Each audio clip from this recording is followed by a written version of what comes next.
শুক্ৰবাৰৰ পৰা আৰম্ভ হৈছে গুনিয়ালগুৰি বিবি আঞ্চলিক ক্লাবৰ ৰূপালী জয়ন্তী উৎসৱ।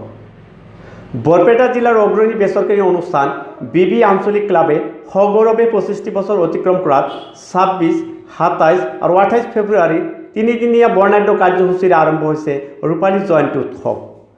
প্ৰথম দিনৰ কাৰ্যসূচী মতে শুক্ৰবাৰে ৰাতিপুৱা স্বচ্ছতা অভিযানেৰে কাৰ্যসূচী শুভাৰম্ভ কৰে। ইয়াৰ পিছতে ক্লাবৰ পতাকা উত্তোলন কৰে আয়োজক সমিতিৰ সভাপতি আব্দুল হামিদ চৌধুৰীয়ে। তদুপৰি কাৰ্যসূচীৰ মতে অনুষ্ঠিত হয় বৃক্ষৰোপণ খেল ধেমালি প্ৰতিযোগিতা। শুক্ৰবাৰৰ বিশেষ কাৰ্যসূচী ৰক্তদান শিবিৰ। ইয়াৰ পিছতেই আবেলি 2 বজাৰ পৰা সংগীত প্ৰতিযোগিতা আৰু সন্ধিয়া 7 বজাৰ পৰা নৃত্য প্ৰতিযোগিতা অনুষ্ঠিত হয়।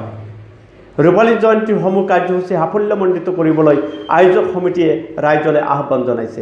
বৰপেটা জিলাৰ গুনিয়ালগুৰি বিবি আঞ্চলিক ক্লাবে ইতিমধ্যে 25টা বছৰ পাৰ কৰিছোঁ। আমি তিনিদিনীয়া বৰ্ণাঢ্য কাৰ্যক্ৰমণিকাৰে আজিৰ পৰা আমাৰ 26, 27 আৰু 28 ফেব্ৰুৱাৰী তাৰিখ এই তিনিদিন আমাৰ ৰূপালী জয়ন্তী উৎসৱ উদযাপন কৰা হ'ব। আজি ৰাতিপুৱা স্বচ্ছতা অভিযানেৰে আমি আমাৰ প্ৰগ্ৰাম আৰম্ভ কৰিছোঁ।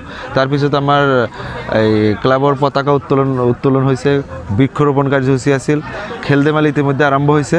তাৰপিছত আমাৰ মূলত আজিৰ বিশেষ এটা আমাৰ প্ৰচেষ্টা এটা আছিল ৰাইজৰ মাজত সজাগতা এটা সৃষ্টি কৰাৰ কাৰণে। আমি আপোনালোকে দেখা পাইছে আমি ৰক্তদান শিবিৰ এটা ইয়াতে অনুষ্ঠিত কৰিছোঁ। আমাৰ বৰপেটা ফখৰুদ্দিন আলী আহমেদ মেডিকেল কলেজৰ ষ্টাফ আৰু আমাৰ কলগাছিয়া চিভিল হস্পিটেলৰ ষ্টাফ ইতিমধ্যে আহি আমাৰ ৰক্তদান শিবিৰৰ কাম কাজ আৰম্ভ হৈছে। ৰক্তদান কৰি আছে আমাৰ এই অঞ্চলৰ যুৱকসকলে। আমি তেখেতসকলক ধন্যবাদ জনাইছোঁ যিসকলে ৰক্তদান মানে জীৱনদান বুলি কয়, ৰক্তদান কৰি আছে, জীৱনদান কৰি আছে, তেখেতসকলক বিশেষকৈ ধন্যবাদ জনাইছোঁ।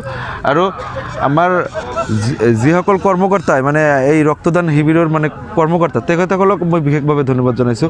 আৰু ৰাইজসকলক এটা আহ্বান জনাইছোঁ, আমাৰ যি কাৰ্যসূচী তিনিদিনীয়া বৰ্ণাঢ্য কাৰ্যসূচী, এই কাৰ্যসূচী যাতে আমি সাফল্যমণ্ডিত কৰিব পাৰোঁ, আমাৰ এই অঞ্চলৰ গৌৰৱ কঢ়িয়াই আনিব পাৰোঁ।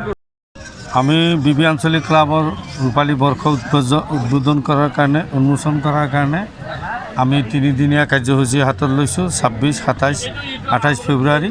গতিকে ইয়াতে আজি 26 তাৰিখে আমাৰ স্বচ্ছতা প্ৰগ্ৰাম হৈ গৈছে, চাফাই কাম। দ্বিতীয় অনুষ্ঠান আমাৰ আৰম্ভ হৈছে ল'ৰা ছোৱালীৰ মাজত খেল ধেমালি, আৰু তৃতীয় কাৰ্যসূচী আমাৰ আৰম্ভ হৈছে ৰক্তদান শিবিৰ। বৰপেটা মেডিকেল কলেজৰ পৰা বিষয়ববীয়াসকল আহিছে, আমাৰ ৰক্তদান দিয়া ডেকা ল'ৰাসকল ইয়াতে উপস্থিত আছে। আমি 3টা দিন অতি সুখ্যাতিৰে বা অতি সুন্দৰভাৱে পালন কৰিম বুলি আমি আশা ৰাখিছোঁ।